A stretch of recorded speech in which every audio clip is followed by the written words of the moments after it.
அண்ணா serial November 13 நாளைக்கு என்ன நடக்குதுன்னா, சவுந்தரபாண்டி சீமை தண்ணியை விட்டதும் எசக்கி அங்கேருந்து தப்பிச்சு போக முயற்சி பண்ணுறாங்க. ஆனால் சவுந்தரபாண்டி எங்கே போக பார்க்குறேன்னு சொல்லி அவங்களுடைய தலைமுடியை இழுத்துட்டு வந்து ஒரு தூணோட வச்சு அடிக்கிறாங்க. நெத்தியில் அடிபட்டு எசக்கி கீழே விழ சவுந்தரபாண்டி தீக்குச்சியை உரசுறாரு. வேண்டாம் மாமான்னு எசக்கியும் கெஞ்சுறாங்க. வேண்டாங்கய்யா விட்டுருங்க ஐயான்னு சனியனும் கெஞ்சுறாரு. ஆனால் சவுந்தரபாண்டி யாருடைய பேச்சையும் கேட்காம அந்த தீக்குச்சியை எசக்கி மேலே போட போகும்போது சிவபாலன் தண்ணி எடுத்துட்டு வந்து சவுந்தரபாண்டி மேலே வீச அந்த தீக்குச்சி அணைஞ்சு போகுது.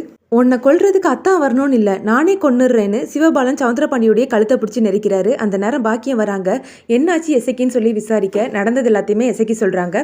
டே சிவபாலா, போய் ஒரு பேப்பர் பேனாவும் சீமை தண்ணியும் எடுத்துட்டு வாடான்னு பாக்கியம் சொல்ல அவரும் போய் எடுத்துட்டு வராரு. நான் சொல்றது அந்த பேப்பர்ல எழுது.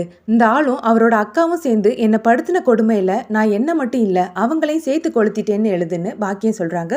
பாக்கியம் தீக்குச்சியை உரசி போடட்டுமான்னு சவுந்தரபாண்டியையும் பாண்டியம்மாவையும் பார்த்து கேட்க, என் மேலே எதுக்கடி போட போறேன்னு பாண்டியம்மா கேட்குறாங்க. முதல்ல அந்த பொம்பளை மேலே போடத்த, அவ தான் சீமை தண்ணியை எடுத்து கொடுத்தான்னு எசக்கி சொல்றாங்க. உங்களெல்லாம் கொளுத்துறதுக்கு ஒரு நிமிஷம் ஆகாது, ஆனா இப்போ உங்களை நான் சும்மா விடுறேன். அதுக்கு காரணம் எசக்கி கூட நான் இருக்கணுங்கிறதுக்காக தான். ஆனா எல்லா நேரமும் இதே மாதிரி நான் பொறுமையா இருக்க மாட்டேன், ஜாக்கிரதைன்னு சொல்லிட்டு எசக்கியை கூட்டிட்டு பாக்கியம் போறாங்க. அப்புறமா எசக்கியை தலைக்கு குளிப்பாட்ட, நம்ம எத்தனை நாளைக்கு இதே பொறுத்துக்கிட்டு இருக்கணும், இவங்க எல்லாரும் திருந்த மாட்டாங்கன்னு எசக்கி சொல்ல இந்த ப்ரோமோ முடியுது.